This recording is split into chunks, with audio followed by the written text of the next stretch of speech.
नमस्ते यार। अगर मैं आपसे कहूं कि भूगोल को रटने की बिल्कुल जरूरत नहीं है, तो क्या आप मानेंगे? आज के इस एक्सप्लेनर में हम भारत की प्रमुख झीलों की पूरी डिकोडिंग करने वाले हैं। मेरा यकीन मानिए, एक बार जब आप इनके बनने की असली कहानी और उसके पीछे का साइंस समझ लेंगे ना, तो आप इन झीलों को कभी नहीं भूलेंगे, बिल्कुल बिना रटे। अब आपके दिमाग में शायद ये सवाल आता होगा कि क्या झीलें जमीन पर बस पानी के बड़े बड़े गड्ढे भर होती हैं? आज हमें इसी सबसे बड़ी गलतफहमी को तोड़ना है। सच तो ये है कि ये झीलें ये पृथ्वी के इतिहास के जीते जागते रिकॉर्ड हैं। इन्हें प्रकृति की ऐसी विशाल और अकल्पनीय ताकतों ने आकार दिया है जिसके बारे में हम सोच भी नहीं सकते। ये सिर्फ पानी नहीं है दोस्तों, ये अपने आप में एक पूरा का पूरा इकोसिस्टम है। तो आज के हमारे इस सफर का एजेंडा क्या है? हम इसे 4 हिस्सों में बांटेंगे। पहला, टेक्टोनिक निर्माण। दूसरा, गोखुर या ऑक्सबो नदी लूप। तीसरा, तटीय लैगून। और अंत में कुछ ऐसे आश्चर्यजनक अपवाद जो आपको सच में हैरान कर देंगे। चलिए सीधा शुरू करते हैं हमारे पहले टॉपिक से, टेक्टोनिक निर्माण, यानी कि प्लेटों के खिसकने से कैसे झीलें बनती हैं। अब देखिए, जब पृथ्वी की पपड़ी में बड़े बदलाव होते हैं ना, या प्लेटें खिसकती हैं, तो मीठे पानी की विशाल झीलें जन्म लेती हैं। इसे याद रखने के कमाल की ट्रिक बताता हूँ। कश्मीर में कड़ाके की ठंड होती है, राइट? तो वहां हम क्या पहनते हैं? ऊनी कपड़े, यानी वुलन। बस इस वुलन शब्द को दिमाग में रखिए और कश्मीर की वुलर झील आपको हमेशा के लिए याद हो जाएगी।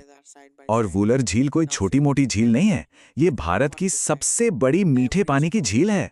सोचिए, टेक्टोनिक हलचलों से जमीन में एक विशाल गड्ढा बना और फिर झेलम नदी के पानी ने उसे प्राकृतिक रूप से भर दिया। कमाल की बात है ना? झेलम ही इस झील की जान है। और हाँ, एग्जाम के नजरिए से एक बहुत जरूरी पॉइंट, यहीं पर प्रसिद्ध तुलबुल नेविगेशन प्रोजेक्ट भी स्थित है। कई बार एग्जाम्स में पूछा जा चुका है, तो इसे जरूर नोट कर लें।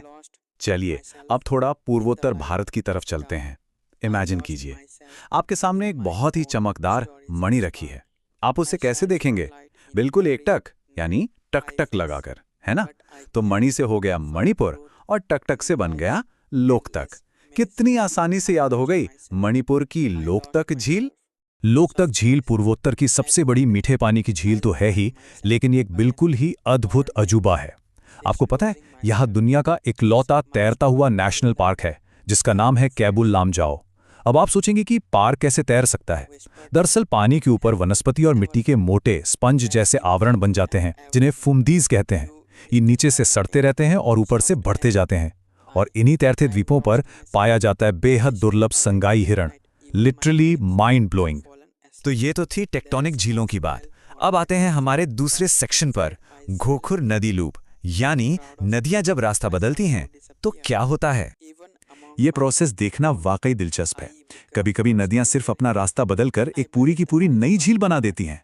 इसे ऐसे समझिए, जब गंडक जैसी कोई नदी मैदानों से गुजरती है तो वो सांप की तरह बल खाती हुई चलती है और एक बड़ा सा लूप बना लेती है। लेकिन समय के साथ नदी शॉर्टकट लेती है और सीधे बहने लगती है, उस घुमावदार लूप को वहीं पीछे छोड़कर। ये जो कटा हुआ पीछे छूटा हुआ पानी का हिस्सा है ना, ये बिल्कुल किसी गाय के खुर जैसा दिखता है। इसीलिए इसे गोखुर या इंग्लिश में ऑक्सबो झील कहते हैं।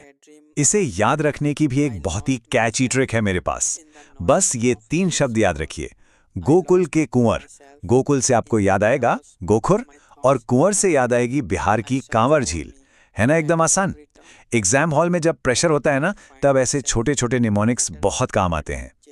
और कांवर झील के बारे में एक बात बता दूं, ये सिर्फ एक आम झील नहीं है, ये पूरे एशिया की सबसे बड़ी गोखुर झील है।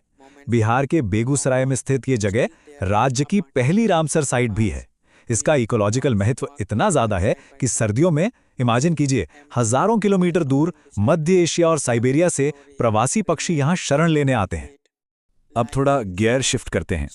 अभी तक हमने जिन भी अंतर्देशीय मीठे पानी की झीलों की बात की है, उनकी और हमारी अगली कैटेगरी के बीच जमीन आसमान का अंतर है। अब हम मीठे पानी से निकलकर सीधा समुद्र के किनारे चलेंगे, जहां खारे पानी की विशाल संरचनाएं हमारा इंतजार कर रही हैं। तो हमारा तीसरा टॉपिक है तटीय लैगून, खारे पानी के विशाल जल निकाय।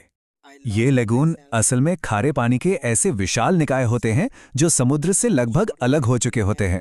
और पता है, ये हमारे इकोसिस्टम के लिए एक बहुत बड़ी ढाल का काम करते हैं। चलिए इसकी भी ट्रिक बताता हूँ। इमेजिन कीजिए, खारे पानी के पास मछली पकड़ने के लिए एक चील उड़ी।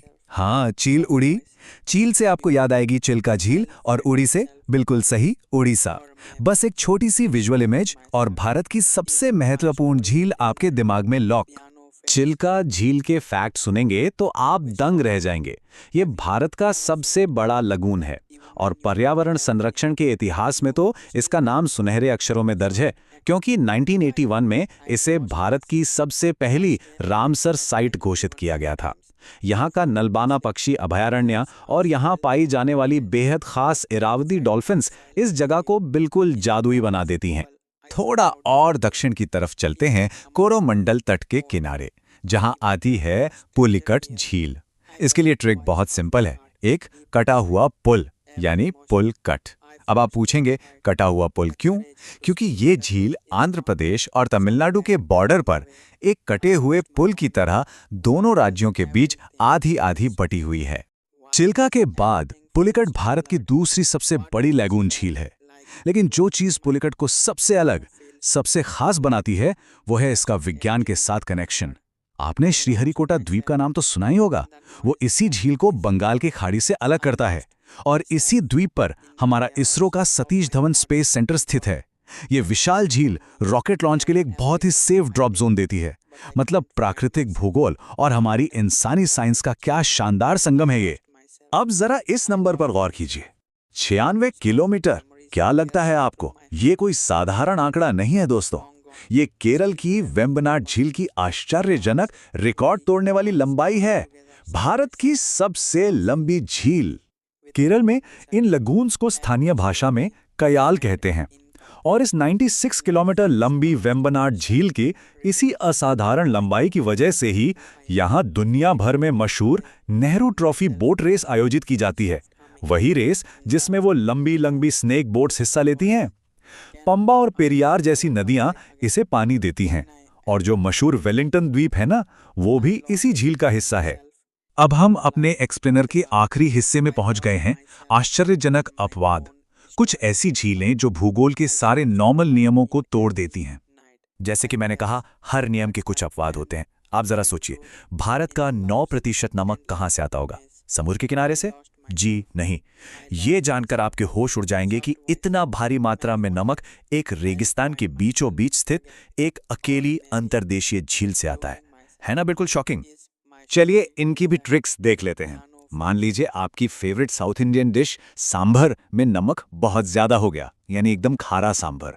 इससे आपको याद रहेगी राजस्थान की खारी सांभर झील। और दूसरी तरफ मान लीजिए आसमान से एक बहुत बड़ा लोहा जमीन पर आ गिरा और एक गड्ढा बन गया। लोहे से याद रखिए लोनार, जिससे बनी महाराष्ट्र की लोनार झील। ये दोनों झीलें सच में कमाल हैं। समुंदर से कोसों दूर होने के बावजूद सांबर झील देश की सबसे बड़ी अंतर्देशीय खारे पानी की झील है। एक तरह से प्रकृति की अपनी नमक फैक्ट्री। वहीं लोनार झील का तो इतिहास ही अलग है। ये हजारों साल पहले एक विशाल उल्कापिंड यानी मीटियोराइट के पृथ्वी से टकराने की वजह से बनी एक क्रेटर झील है। आपको याद है, कुछ समय पहले इसका पानी अचानक गुलाबी हो गया था। वो इसके पानी में मौजूद हेलो नाम के खास माइक्रोब्स की वजह से हुआ था। Literally out of this world.